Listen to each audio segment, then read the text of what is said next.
Hey there YouTube, this is Ryan with Team Final Turn AL4, bringing you a PaleMoon deck profile that we will be using for the past, how long have we been using? For a while.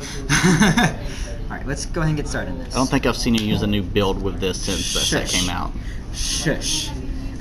First we have our starter, who is the girl who crossed the gap. She's probably the best starter because she combos with a couple cards in this entire thing, and she gets your main Vanguard really going. Then we have 3 Luqueer. She is your main Vanguard. What she does is Limit Break, which you never use. Counterblast 3. Pull 1 of each grade from the soul and call it to separate rearguards. They do not have to be open. Sometimes it's better that they're not. And then her other ability as a Vanguard only is she gets 3k every time something is called from the soul. Combos a lot with this deck. Next, I just use 2 Midnight Invader. He helps me swing over those 11k Vanguards sometimes, especially with my Beast Tamers. And then also, once Crossroads comes out, he'll make sure I can hit those 18k columns with just about any unit in the deck. And then I also run 2 Nightmare Doll Alice. A lot of people actually don't use Alice. I like using her. She's kind of feared a lot. She counterblasts 1. As soon as she hits, you can put her in the soul, call anything from the soul, which can combo a lot with some of this deck. She's usually your last attack if you do use her, because she can call out stuff that can restand other stuff, basically. Now for the grade 2s, I run 4 Crimson Beast Tamer. Don't really want to run less than 4 if you're going to run her. She kind of helps you hit over things, especially when she's in the soul. Then I run 3 Dancing Princess. She does counterblast 1. Choose any grade 2 or lower unit from your deck and put it in the soul.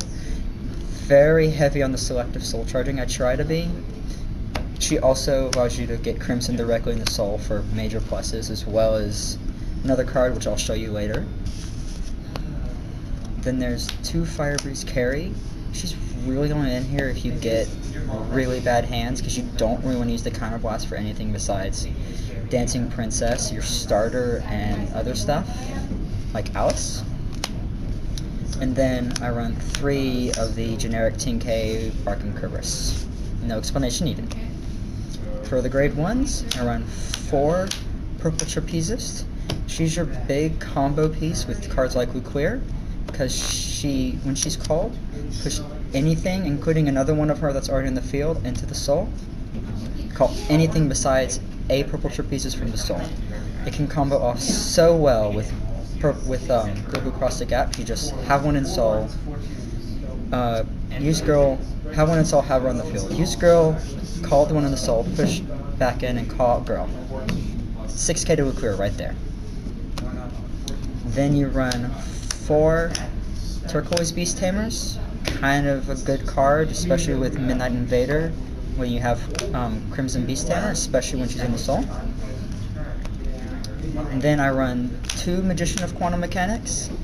He really combos well with cards like Purple Trapezist, and sometimes even with Nightmare Doll Alice if you need to. Just help get your deck going. All of the pluses. And then generic 4 Perfect Guards. No explanations. And then I decided to run 6 draw triggers. 4 of the Rainbow Magician, just because he continually allows me to get the stuff I need in soul. Hopefully the non-triggers. Sometimes you get bad though. Then I run 6 critical triggers and 4 heal triggers. So that's my PaleMoon deck profile.